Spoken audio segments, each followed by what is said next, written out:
Is Chris Williamson with Dr Bob Gill for the 4th edition of Call the Doctor, a Workers' Party initiative on X Space. And Bob, are you okay?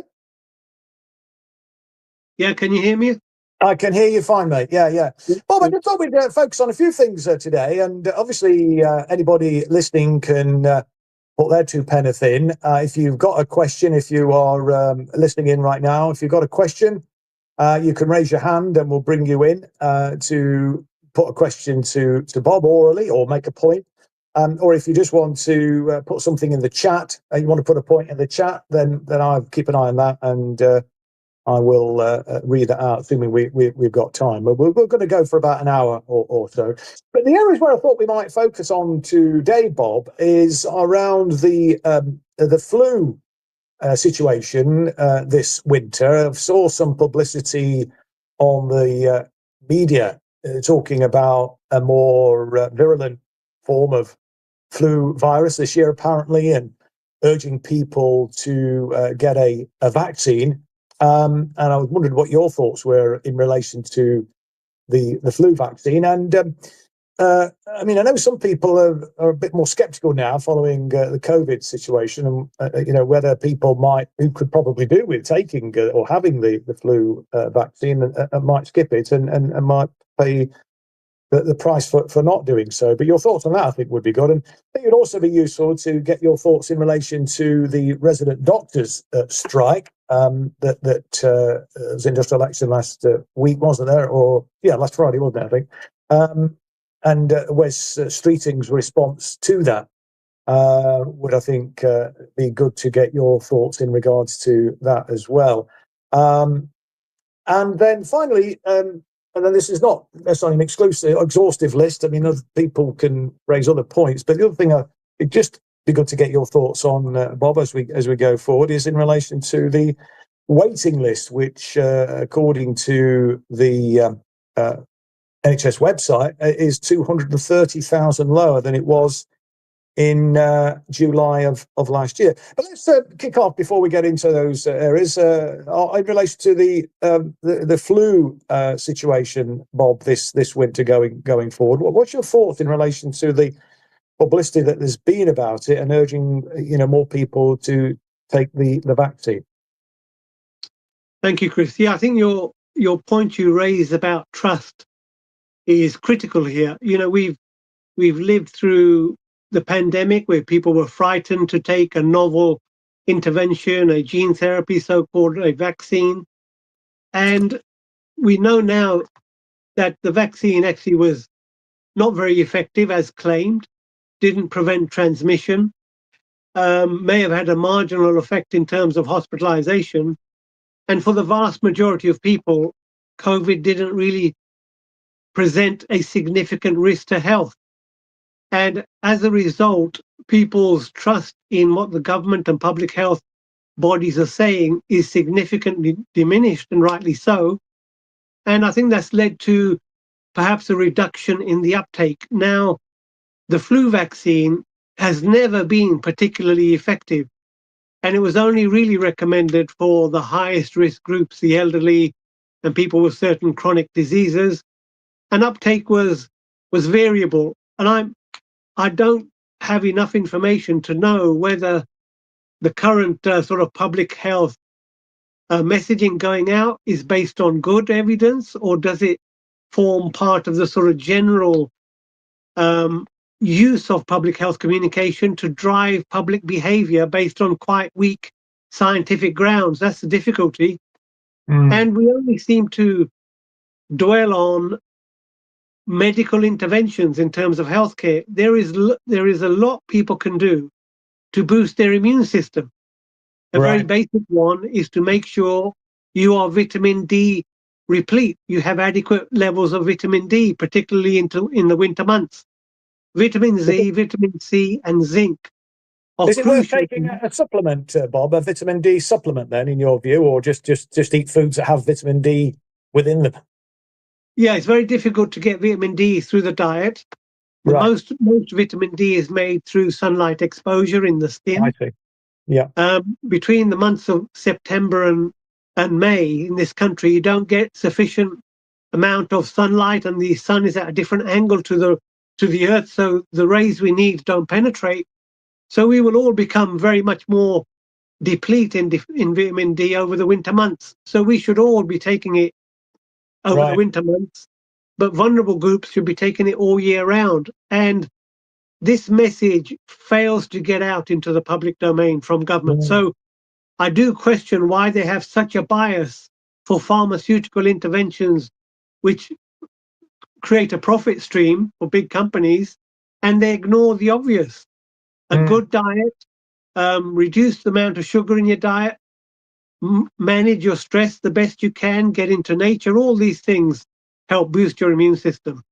I mean, it could be wrong, Bob, but I don't think in the news coverage that I saw, and I might be doing them a disservice here, but I don't recall them talking about taking vitamin D supplements, the other lifestyle options that you talked about, exercise and all those other points that you were just making there. And I guess some of the people listening might be cynical and think that there is and I think you were alluding to this anyway, Bob, a vested interest really from the pharmaceutical industry to push the vaccine. I mean, looking at the NHS website, they're saying apparently that flu is peaking early and looking like it will be long lasting.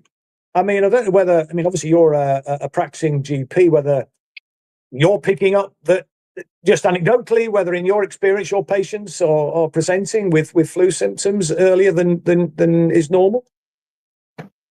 I haven't noticed any difference, to be honest. The problem is part of the claims they are making are not, they're quite vague. The statements they're making are quite vague. They're not saying the flu that is affecting people is more dangerous than it has been in the past or more mild than it has been in the past. They're not being clear on how they're detecting these cases. Is this through routine testing, for example? So you might be picking completely asymptomatic people up. And, if a mild flu season lasts longer, well, so what? It doesn't make any difference. So we're only getting partial information, and we're getting the exclusion of non-pharmaceutical interventions. And I'm afraid this, given the sort of history and track record over the last 4 or 5 years, it doesn't ring very important to me. And let's not forget, when we were struck with COVID, there was almost a year before any vaccine was available, yet they still neglected to give common sense, safe, non-pharmaceutical interventions to boost your immune system. And that's unforgivable. Yeah. I'll just let you know, sorry guys, just letting you know, we've got a speaker, Armin Ali. Okay, then, come in, Armin, and just put your point to Bob then. Hi, Bob. Great show. I just want to let you know that I had no belief in taking the vaccine, but due to pressure from my niece, who was being pressured at school, so there was a lot of peer pressure at her school, that she was like, "Oh, you need to protect the elderly," blah blah blah. So I ended up taking one jab of the AstraZeneca vaccine. So you're talking about the COVID jab. COVID vaccine. Yep. COVID. Yeah. The COVID jab in Yeah. March 21.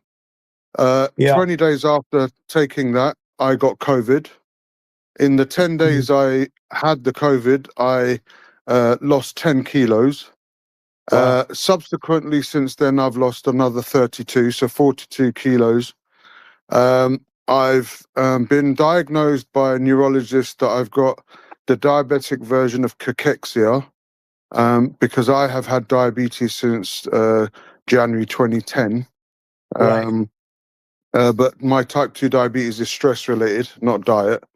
And I've also recently had in August a heart attack, where when they were putting the stent in, the surgeon said that my heart has 43% diseased, and are now looking at either putting in a pacemaker, a defibrillator, or a heart transplant. Really? which Goodness me.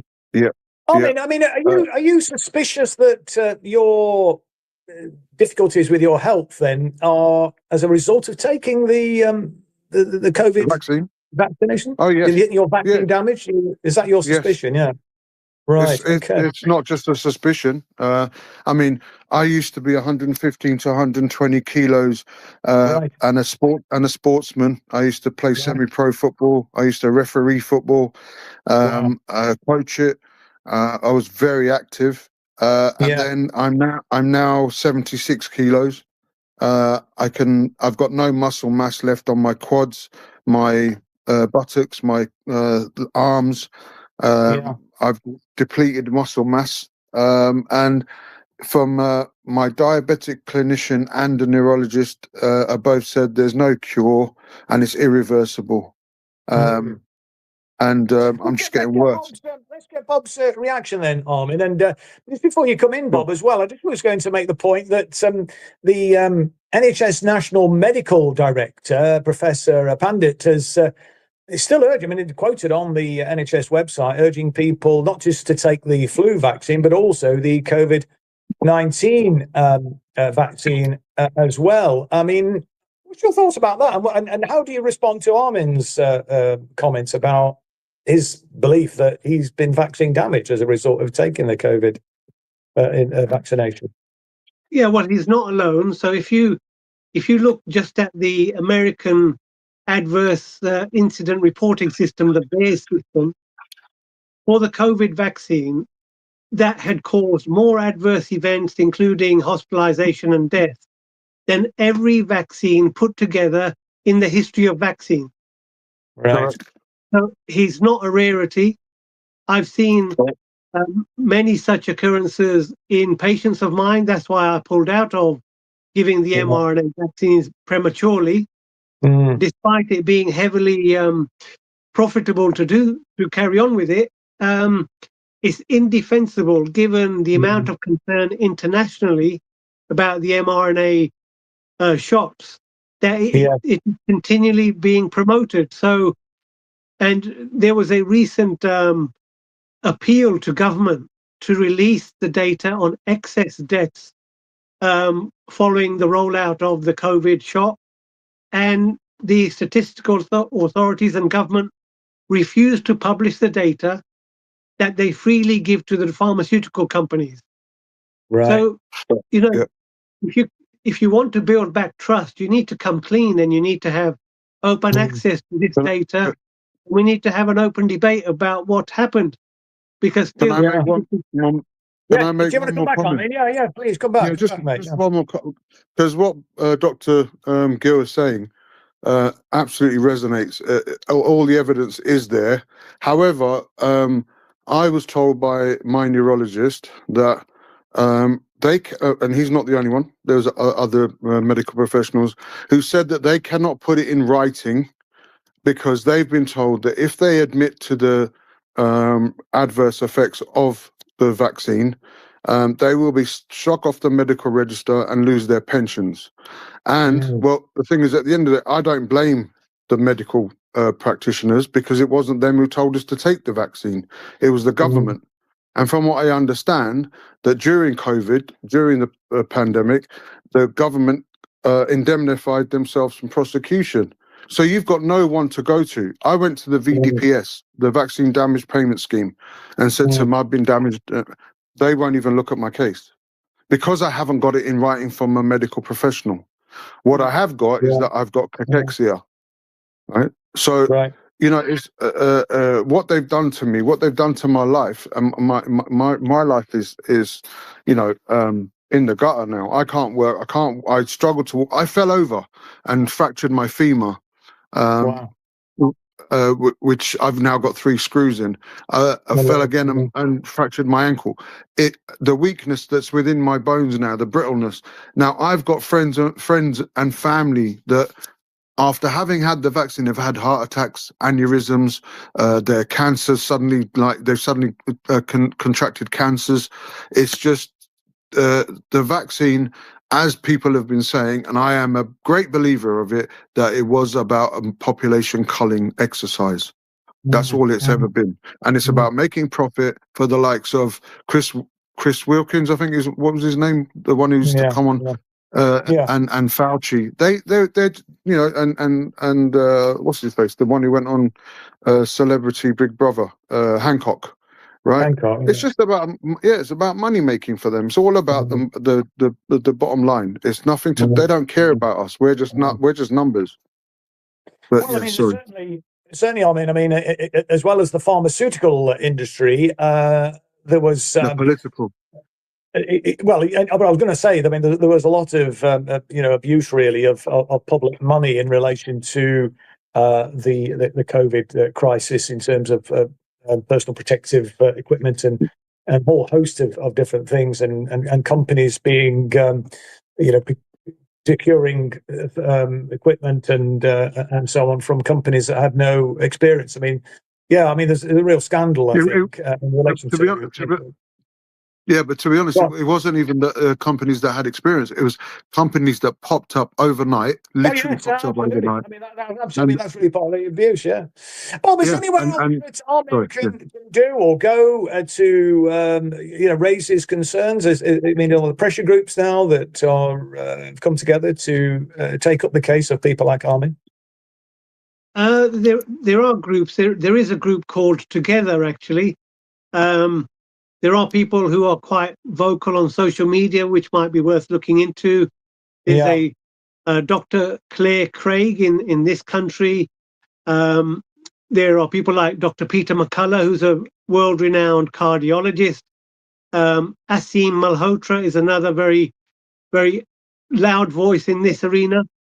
But, it's terrible to hear Amin's story. But it doesn't surprise me. There is a much more open culture in America. There have been Senate inquiries into this, none of which has been reported in the UK. And people, the medical profession collectively, have shown no spine. And if there isn't a critical mass of people speaking out, then yes, they will pick people off individually and remove them from the register and administer professional sanction. So they rely on the fear factor to keep us silent.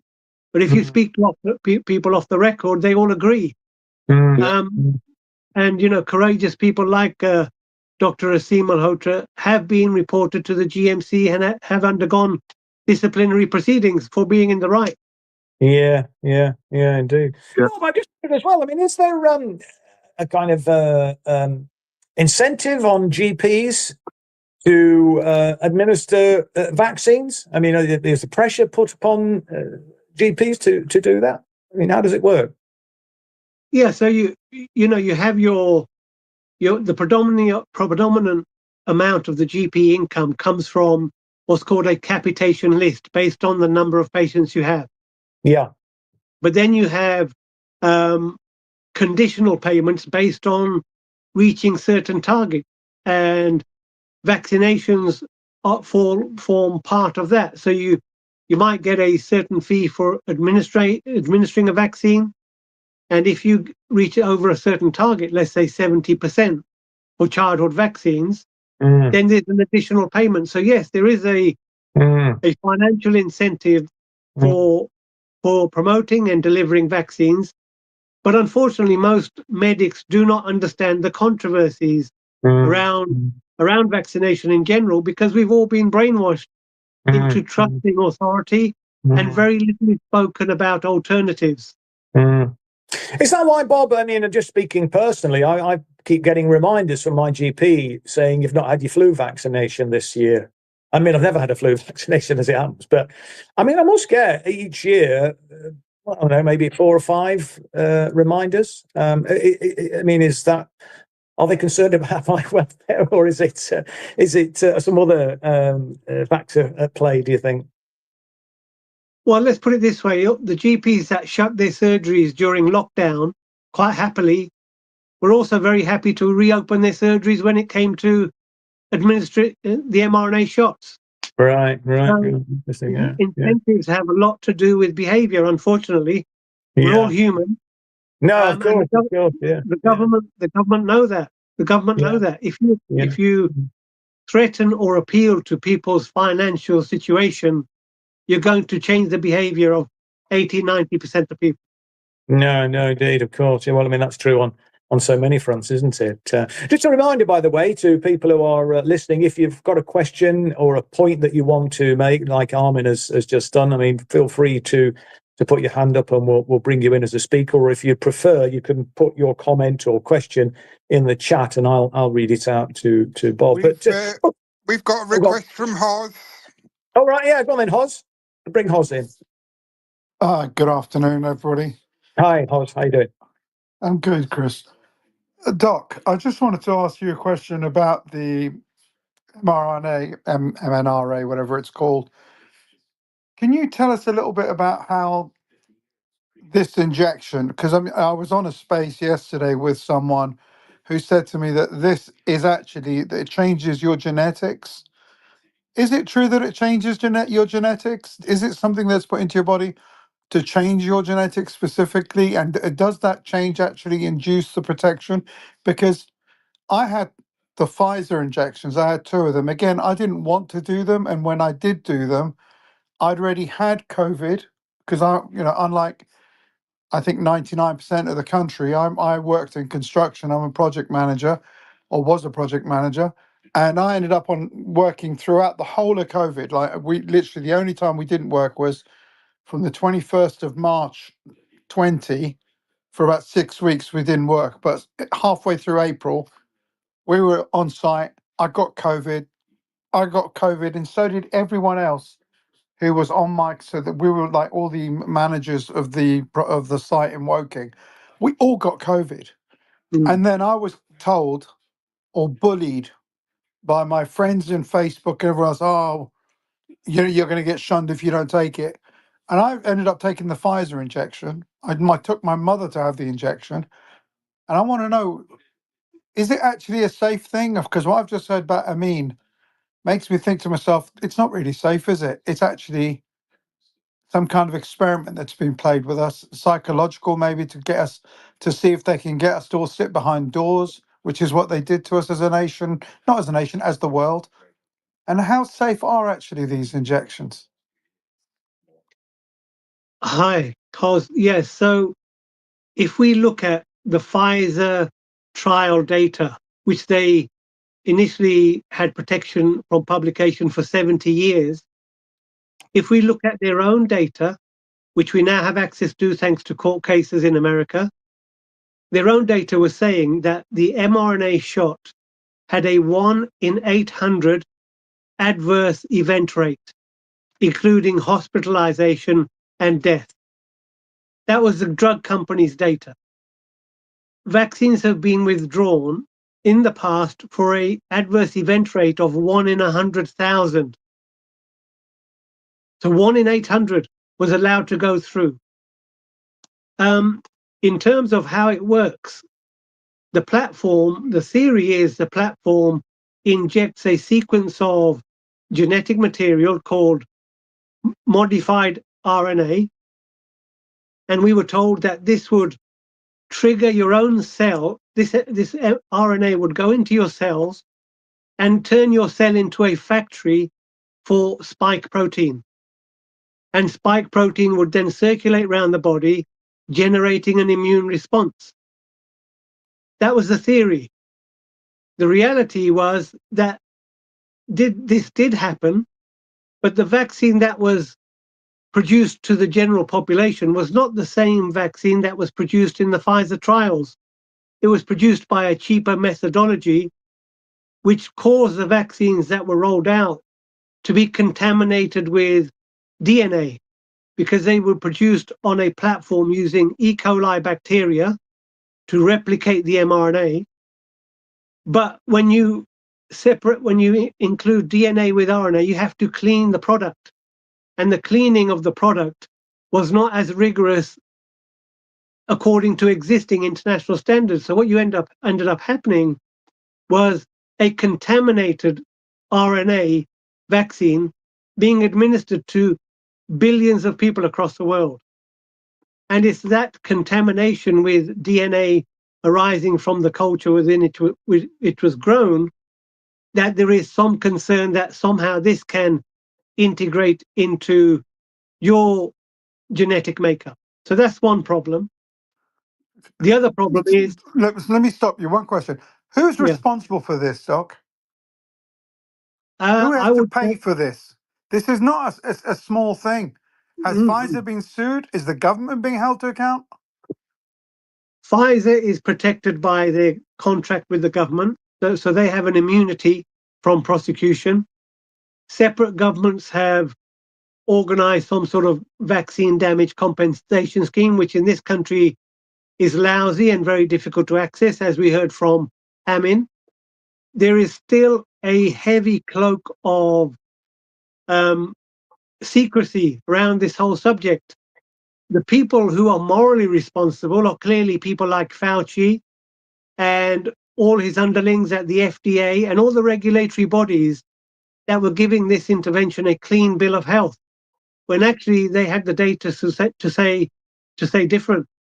Where they should have shown caution, they threw caution to the winds. Not only that, they extended the vaccination to low risk groups, which is indefensible. So you could argue, well, we don't know, we don't have full evidence yet, we don't know the long term consequences, but let's inject the very high risk. There's some logic to that. But extending this to the whole population and forcing children to get it before they go to school to protect granny is deeply unethical and was not evidence based, because it was using coercion as a public health measure. Well, that's not free democracies are supposed to be doing. You're supposed to agree to a medical intervention based on informed consent for your own benefit. You don't take a medical intervention for the benefit of your neighbor. That's not how it works. No, indeed. Yeah, I remember all that hyperbole at the time, Bob, certainly. Bob, I wonder if we, given that we're running for about an hour, maybe move on to the next topic I wanted to get your thoughts on. Sorry to jump in. We've got Oh. Shanaz as well waiting. Oh, I did. Okay, fine. Go for it, Shanaz. And hi, good evening, everyone. Hi. Hi. Just in relation to sort of COVID and what was happening at the time, I mean, obviously we know there was scaremongering, we know there was lots of other things going on, some of the things that you've already alluded people to. But I think ultimately, I think it is the government's responsibility, because they have the contractual arrangements, the regulatory bodies, and the things that they are supposed to be adhere to. They themselves are regulated by the policies and the politics of the country that they're running. I mean, what they actually did, and I think most people will agree, is that they changed the actual rules to suit themselves, whether that be financial gains or whatever other gains that we talk about. I think it would be interesting for people to find out what is happening in other countries, how that information now has become public information, not just people's thinking or what they call us sort of we scheme things and we theorize things, but just based upon sort of our own experiences, and that information needs to be shared. It may not be for another 5 years, 10 years, or whatever. People like Amin and other people that have suffered as a consequence. I think we've all suffered as a consequence. I never used to get a cold or a flu, and I now, continuously can't get rid of one. People tell me, and I agree, I am getting old, but I also know that my lifestyle hasn't changed. In fact, it's got better, and that is something that is being used as an excuse. So I think that's one thing, is where I think there has to be some sort of there are bodies, but I think there needs to be more information that is shared, so that there needs to be a collective strategy to try and get to the bottom of it, which I think we'll never will. But in the meantime, the people that are suffering, and if there is medical evidence, whether that be in America or any other country, it's shared. And the licensing bodies and the regulatory bodies look at that. And I say that because I have a family member who's actually she's she's got a PhD in children's medicine, and she works with a pharmaceutical company. And she was recently telling me how stringent certain countries are in terms of licensing and regulating things, and where perhaps not as. And as a result, I think they were looking at perhaps losing a contract. So it makes you think, that what are other countries doing, what are their rules, and what are our rules, and how we change things in the face of so-called pandemics, where it becomes almost like in a warlike state, where the rules no longer exist and anybody can do what they want. So that's my take on that. No, thanks, Shanaz. Any comments on that, Bob, to Shanaz's points that she just made there? I think potentially it's a mistake waiting for regulatory bodies to do the right thing, given they've been complicit in the disaster. Their instinct will be to cover up and conceal. Yeah. But there are, we have public inquiry after public inquiry. Our current COVID inquiry is not getting to any of this. So it's a diversion, and it's designed to exhaust people, and hopefully they'll forget over time. But there are non-governmental bodies that are doing good work. There's a group called the World Health Council. They publish quite a bit of information on this subject. There was another group of critical care doctors who got together. You can look them up, Frontline COVID Critical Care Alliance, or FLCCC. They produced various guidelines on if you feel your vaccine damage, how you can try and improve your immune system. So I think waiting for people to do the right thing is potentially a dangerous strategy. They should do it. I agree, they should do it. But how long do we wait?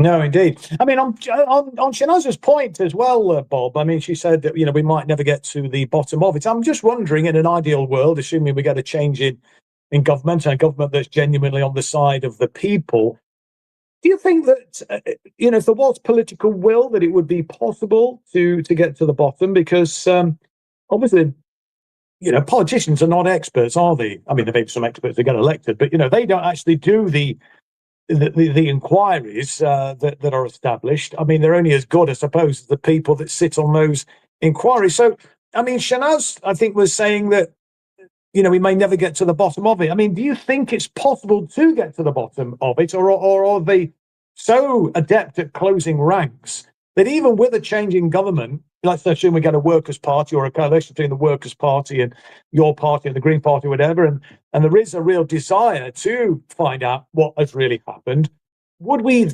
be able to, do you think? Absolutely. Political will is key.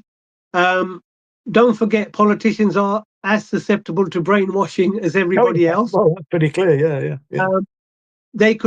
I could name several people that they could put on a panel, and you can have the big pharma companies on one side to make their case, and you hear this panel of independent experts who have abundant evidence, including the sort of immunological effects of the vaccine, the potentially cancer-promoting effects of the vaccine, and the contamination issues.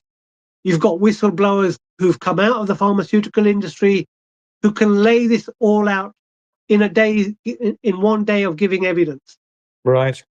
And you need neutral, critical thinking, non-brainwashed politicians to hear the evidence. And I think if they entered it in that spirit, the answer would be quite clear. Yeah.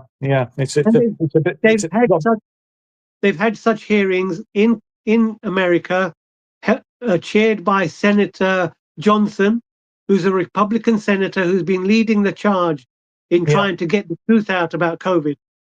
Right. Okay.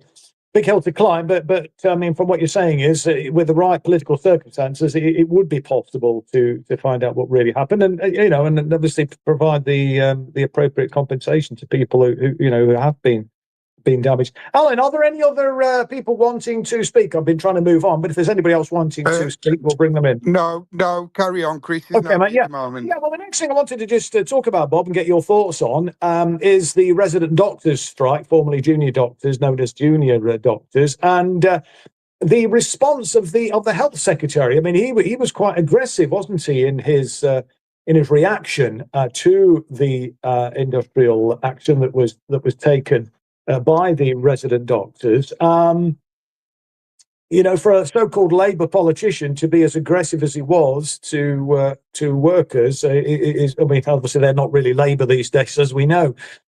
What's your take on the resident doctors industrial action, and what's your thoughts on West Streeting's response to it? Yeah, so the case of the junior doctors, the crux of their argument is, since the financial crash, our wages have stagnated and shrunk in real terms, and we want to get back to a level which takes into account inflation to get us back to where we were in 2008. And although there was a pay increase, it hasn't got us back to where we were. So in essence, in real terms, we are worse off than we were in 2008. That's the argument. Yeah. West Streeting is an accomplished speaker. He gave a good performance. He hit all the right talking points to make his case. The problem is he was unchallenged.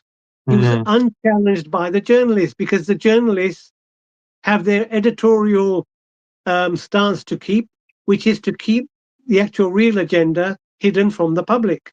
Now, the case that the junior doctors may make, unfortunately, is within a self-imposed Overton window. Right. They never mention privatization. They never mention that their wage suppression is part of a program of doctor substitution, because they're paying non-doctors, less qualified, less experienced, more money than they're paying the resident doctors, right? So there's a clear economic disparity there, with less experienced workers earning more. There's an agenda of doctor substitution, and this fits in with privatization and the dumbing down of service provision. Yet they keep harping on about their pay in isolation and ignore the big picture. Now, that is a self-defeating policy. Yeah. And that's a policy that is imposed upon whoever speaks for the resident doctors by the British Medical Association, whose narrative, in my reading, remains complicit with the government's agenda of privatization. That is the problem. They're not making a strong argument. I put it to you, if West Streeting was a junior doctor, he'd be making a much better argument for a pay increase than the junior doctors are.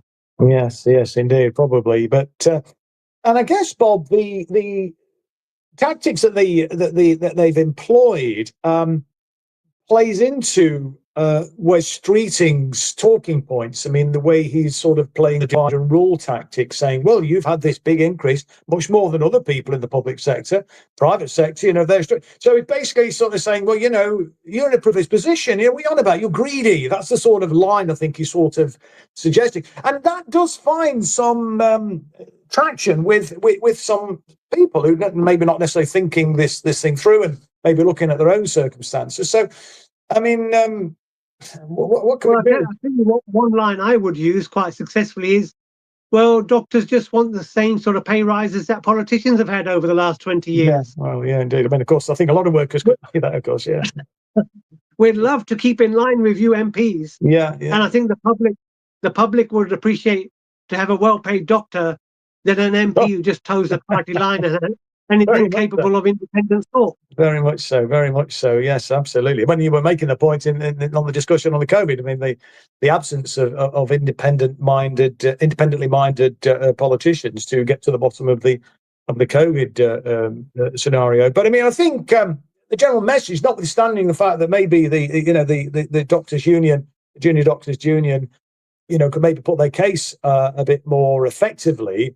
That shouldn't deter us, should it, from actually supporting their cause, should it? No, we should support it as much as we can, and we need to maybe go where they fear to tread in terms of the narrative. The junior doctor who's put up as a spokesman on behalf of the BMA is strictly told you are not allowed to say these things.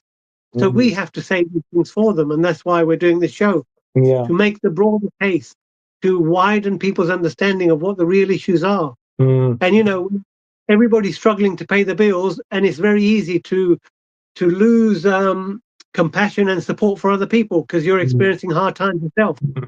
All the more important that the junior doctors' arguments become stronger. And the other argument that they miss is the amount of harm done to patients because of long waiting lists and lack of capacity far exceeds any harm done by industrial action. And they couldn't even make that point. I've listened to two or three interviews by resident doctors. They failed to make these very clear points. I mean, and one of the things. Sorry, Hoz has got his hand up when you've got a moment, guys. Yeah, I'll just bring Hoz in a second. But one of the things that that West Streeting was saying is that this industrial action by the resident doctors is undoing all the good work that this Labour government has been implementing in relation to the NHS. I mean, do you see lots of good work over the last 18 months or so since Labour come back to power? The only good work I can see is the lines coming out of West Streeting's mouth, because that is an excellent get out of clause, isn't it? Oh, well, we would have been much further on, but it's these junior doctors who've wrecked it. So he's just playing rhetorical games, I'm afraid, and he's very effective at it. Yeah, no, he did. And of course, facilitated by the a non-inquiring media who kind of just go along with it and don't actually challenge some of the nonsense that he's spouting. But Hoz, come back in, Hoz. What was you going to say? Doc, I was going to ask you slightly off tangent. I wanted to know your thoughts on the GMC. I also wanted to know your thoughts on the GMC and what they're doing to some of these doctors that have not stopped doing their work. But for instance, one doctor who's a friend of mine, Dr. Tamara Ali, had a Palestinian flag, literally a tiny Palestinian flag on a stick or something that was in her flower pot in her office. And she was then charged by the GMC for, what's it called? I don't know, but like she ended up getting suspended from work. Dr. Rahyana Ali is a consultant who's been on Twitter talking about the genocide that's taken place. Dr. Rahma Al-Adwan, again, just talking about the what's it called? The genocide. And she's a Palestinian. So as a Palestinian, she's out of office, not during work, making these comments. What I wanted to know was, you as a doctor pay the GMC £400 or £500 a year, and the role of the GMC is there to look after the interest of the patients, as I understand it, or if you can tell us what the actual role of the GMC is and what your thoughts are on the muzzling of the voices of doctors who are sick and tired of watching a genocide take place, watching their colleagues in Gaza get killed, because a lot of the medical teams that are in Gaza end up being from Britain and the UK. We've got a lot of aid workers that go there. And yet it seems our doctors are not allowed to open their mouth up. So I just wanted to know if you can just tell us a little bit about the GMC and how it works and how you feel about what they're doing as this organisation. And do you think what they're doing actually befits the role that they get the £500 a week or a year from a doctor's? Great question, Horst. So I have also been subject to GMC complaint at the hands of UK Lawyers for Israel. They complained twice, and twice they looked into my social media posts in terms of being pro-Palestinian. So I can understand the stress that people are going through when their livelihoods are threatened. That's why I love you, by the way. Thank you. We all love you, Bob. GMC, thanks very much. No, the GMC has shown itself to be a political body. It's a political entity. The current head of the GMC, a Mr. Charlie Massey, was appointed by government. Prior to that, he had been helping Jeremy Hunt push through the junior doctor's contract back in 2016, which were imposing the junior doctor contract. So he has form in terms of fighting against doctors. And you might know recently there was a court case launched by a group of anaesthetists called Anaesthetists United, which was arguing that you shouldn't have doctor substitutes doing anesthetics. And one of the submissions by the GMC to the court was, it's not the GMC's role to protect patient safety. Wow. So I think I've answered your question. They're government appointees. Yeah. They've shown themselves to be extremely politicized. They've said nothing about the dumbing down of the NHS. And in fact, they've revealed themselves to be not interested in patient safety at all. And they have been used on numerous occasions, weaponized by NHS managers to shut down NHS whistleblowers who have been raising patient safety incidents at work. So they are just another form of management, another form of bullying and intimidation and control that we doctors are forced to pay for. Yeah. Do you want to come back on that, Hos? Or I'm grateful for his explanation. I pretty much get it. I didn't realize that he'd been targeted as well. yeah, And I think that this organization, Lawyers for Israel, needs to be put into a sort of like, like APAC is not part of, is not listed as an organization that's acting on behalf of a foreign government. yeah, And I really think, because they're the ones, this lawyers firm is the one that's acting on behalf of the government of Israel to dictate oh yeah, what our GMC yes, should be doing and not doing. And absolutely, it makes me sick to the back teeth absolutely, to see these people have power over our doctors. And we're talking about, we don't have enough consultant neurosurgeons. We don't have enough consultant exactly, this, that, and the other. exactly. They've just done another one to another doctor that was working at the Whittington like 2 days ago on Friday. She's been found guilty of X, Y, and Z and has now been told to Yeah, stop working. yes. Do we have a surplus of doctors that we're doing Well, this to them? we know we don't, from what Bob has been saying, and just from the evidence of our own eyes, Hols, in that sense. And of course, this has been exacerbated by West Streeting and the Labour cabinet, which is enthralled to the Zionist entity. I mean, if they're really serious about improving the National Health Service, for Christ's sake, experienced, dedicated doctors, the last thing we need is for them to be subject to this lawfare tactics. I mean, in my opinion, the prescribed Palestine Action, they should be prescribed in organisations like UK Lawyers for Israel. I mean, they're a bloody blight on decency, it seems to me. But I don't know, Bob, if you want to say anything more about that. Yeah, I would have thought being looked after by a doctor who opposes genocide would be a good thing. Exactly. Yeah, exactly. Well, I mean, Brilliant, Bob. The majority of the public, I think, are with you on that, Bob. I mean, it's just the political class who are entirely out of step with reality and with where the wider general public are at. But we've got about 15 minutes left. I just want to check, Alan, if We've there's got anybody else one more wanting speaker, to. Chris. Sorry, we've got an S-mail waiting to speak. Oh, right, yes, good. I think that was the last one. That's what I wanted to ask you, Alan. Yeah. Well, come on in, mate. What do you want to say?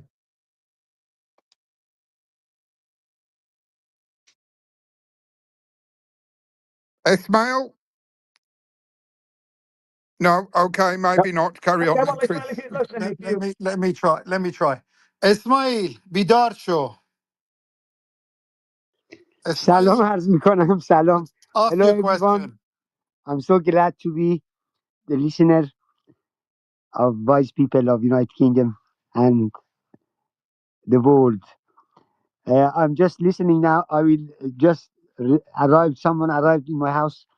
I'm busy a bit. I will listen and then I will share my thought with you later. Thank you very much. No worries, Ismail. Listen, we are going to do this on a regular basis on a Sunday. So if you've got time next Sunday from about 5 until 6 o'clock, if you can't get in today, feel free to join us again and put your point then. But yeah, please do carry on listening if you can. Bob, then in the last 13 or 14 minutes or so, the other thing I was going to ask you about, we're seeing now that this government's claiming that there's been a significant reduction in the NHS waiting list. I mean, the Health Secretary, I'll just read what he said on the NHS website. He's saying, thanks to the investment and modernisation this government has made, waiting lists are falling and patients are being treated sooner. We're cutting waste to reinvest billions over the coming years in frontline care, less unnecessary bureaucracy and more services for patients. And at the budget, the Chancellor is protecting investment in the NHS to rebuild after more than a decade of decline. The past year is the first time in 15 years that waiting lists have fallen. There's a long way to go, but the NHS is now on the road to recovery. How do you respond to that, Bob? Is it on the road to recovery? Well, it's a very good PR statement by the government and the Department of Health, but I need to know a bit more about these numbers that they keep producing and these statements they make, because I know there are many ways to manipulate waiting lists. For example, if somebody's waiting to see a consultant appointment can be redirected to a non-consultant, and they could say, well, we've reduced the waiting list. So without expanding the workforce, you've just redirected the work. The other way of reducing waiting lists is to issue appointments that they know full well can't be made, or do them on very short notice, and then write to the patient and say, well, you didn't respond in time, you're off the waiting list, and if you want to get back on the waiting list, go and see your GP. There are various mechanisms to manipulate the list. What I would love to have known is if they can produce a statistic which gives us the number of surgeries done per head of population. Mm. Now that becomes a meaningful number. You can compare the rate of last year to this year. Yeah. But the way they produce their information, you can't make those judgments. Right. And let's not forget, we touched on earlier the National Statistics Office refusing to release the data on excess deaths, which have occurred, which have sort of increased since the rollout of the COVID program. How many of these people waiting on the waiting lists have died? Have we just seen an uptick in deaths while waiting on waiting lists? So there are a lot more unanswered questions than these sort of broad brush victorious statements coming out of the government. I think it's just PR, I'm afraid. Well, I mean, what they're claiming is that they're going to be a lot more transparent, publishing data and on the performance of individual emergency departments, for example. They're claiming that more than 2.5 million, what they've described as vital checks and tests, were performed in September, almost 150,000 apparently, more than the previous month. So they're throwing out these statistics, but I mean, you sound fairly cynical about it, Bob. I mean, they need to do more. They scrapped quite a key target, which was the 4-hour wait. We no longer talk about the 4-hour wait in A&E because, quite frankly, it's shocking and embarrassing for government. So they just moved the goalposts, and they will design targets which suits their agenda. Either they're easy to manipulate, or they funnel money to the private sector. Now, if you return to the issue of downskilling and doctor substitution and removal of experience and knowledge out of the system, well, guess what, Chris? That's going to generate a lot more unnecessary scans, right? Yeah. And if these scans are being done in the private sector, well, that's great for business. Right. But it does nothing for the patients who need it. Right. Yeah. So we have an inherently dysfunctional and wasteful system, and what they are using as parameters of success are things that drive profits for the private sector. Right. I don't care how many thousands of scans were done. Yeah. I want to know how many were really necessary and how many picked up a pathology. Right. And how many were a total waste of public money exposing people to radiation. Right. I'll give you an example of this. So one of my junior doctors who trained in my practice did an audit on CT scans for people with headache presenting to his A&E department. And he found only 1% picked up anything. Really? Wow. 99% were normal head scans. Yeah. Yeah. Yeah. So that tells you two things. That tells you the doctors or whoever's making that decision to do the scan is not very good at their job because they're being very unselective about it. Is there a problem, fear of litigation, forcing their hand?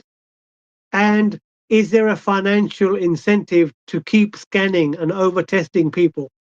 Yeah. So we have a very muddied system, I'm afraid, and it's hard to see. It's hard to see what's clearly going on, but the government, this suits government because it can make claims which are actually meaningless. They sound good, but they're meaningless. Yeah. If I tell you, we've done more of a procedure, that sounds great. But if you say, well, on the back of that, there were more complications and half of them we did it to didn't need it, Yeah. then I'd say, oh, well, that's not very good. Yeah. I'll give you another example from America. So there was a FBI investigation into a cardiology outfit in Florida, I believe it was, and it involved one of the big healthcare providers. And they found that half of the interventional cardiology procedures they were doing, which have a 1% death rate, right? They're not harmless investigations. Having an angiogram, 50% of them were unnecessary, and they found out the notes were fabricated. Right. Right. So to the hospital provider, that was an extremely profitable and successful intervention. Right. But for those patients who suffered an unnecessary heart attack, it was a disaster. Right. So these vital checks and tests that they are crowing about then could be really just driving an income stream for the private sector then, in that sense. Yeah. So we have now, it's quite perverse. So people are encouraged to go to their pharmacist.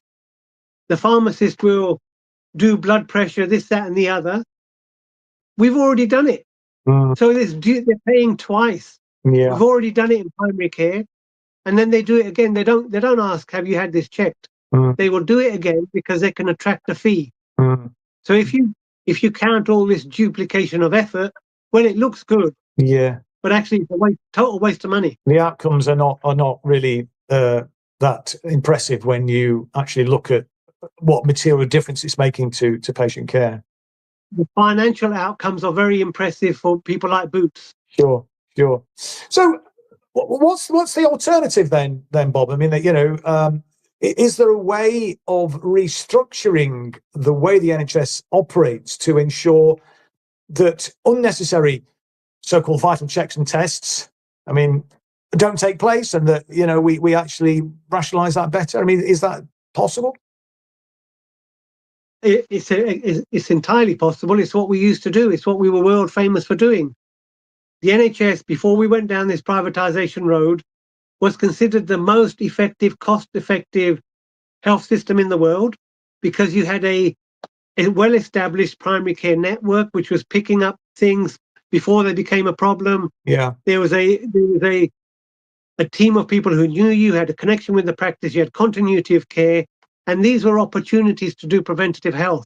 Right. Now that those natural occurring opportunities have disappeared, and they've transferred out of primary care into pharmacies elsewhere. So West Streeting is also entertaining the idea of using private finance initiative again. I know, I've seen that. Yeah. In the NHS. Yeah. This is insanity, very profitable insanity for us, the taxpayer and the patient and the health professionals. Yeah.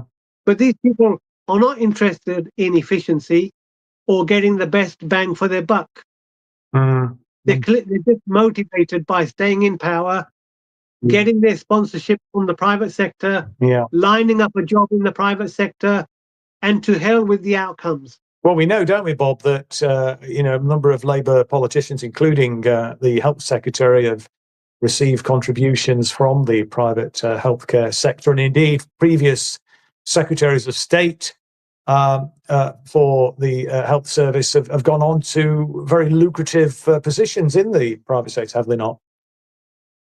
Absolutely. And, we know West Streeting himself went to, I believe it was a Bilderberg meeting, a private meeting. We don't know what was discussed in that meeting. We know that Keir Starmer's had meetings with Larry Fink, the chief executive of the largest private equity firm in the world. I think they handle something like $9 trillion worth of wealth. They're looking for new markets to invest in, and the NHS is wide open to them. It's on the economic front. There's an example, isn't it, really, of this absurd neoliberal position that this so-called Labour government is taking, where they claim that the route to economic recovery is in the hands of the private sector. They don't talk about the ability of a government that issues its own currency to invest in the economy and to actually a big fiscal stimulus on in terms of improving public health services, although, as you, I think, have previously said, Bob, it's not just about throwing more money at the National Health Service. If we don't restructure it, because all that happened, it will just be siphoned off to the private sector. But there's lots that the government can do. We're heading towards a budget soon, aren't we? And they should be looking to use the power of the state, as we've done in the past. This is not, new. We've done it. We've seen it done very, very successfully in the past where the government has used its power to, to grow the economy, good growth that benefits everybody, not just those at the top. But Alan, just before we close, are there any people waiting to speak? No, there's nobody at the moment, Chris. Okay. I think we'll probably wrap it there then, Bob, unless you've got any final closing comments. I mean, I know one of the points that Hos raised about the situation where doctors are being suspended because of their position in opposing genocide. That's maybe something we could return, not for now, because obviously we're virtually out of time, but we could maybe return to that and spend a bit more time on that in a future episode, really, because that is an absolute scandal, and it seems to be just getting worse. I mean, it's just an outrage, but maybe that's something to return to. Yeah. Chris, I want to just say that if you wanted to, I can actually approach all three of those doctors and ask them to join. And that would be good. I think people would certainly be interested to hear their experience, and I think that would be very informative, and that would be great. Yeah, if you could, Hos, that would be excellent. Thank you very much indeed. Okay, I'll speak to all three of them. I'm in a little WhatsApp group with Rehiana, Rahma, and Tamara. Brilliant. And I'll message them and let them know. Yeah, no, absolutely. Well, thanks very much indeed again, Bob. I think that's been really interesting, and we got a bit of interaction with the listening public, which is great. We're building this up. It's early days still. It's our fourth episode, and we're going to be here every Sunday for an hour or so, talking all matters NHS. So I want to thank Dr Bob Gill, for his input this evening. Thanks everybody for watching, and hopefully, or indeed listening, should I say, and hopefully we'll see you next week at 5 o'clock on Sunday.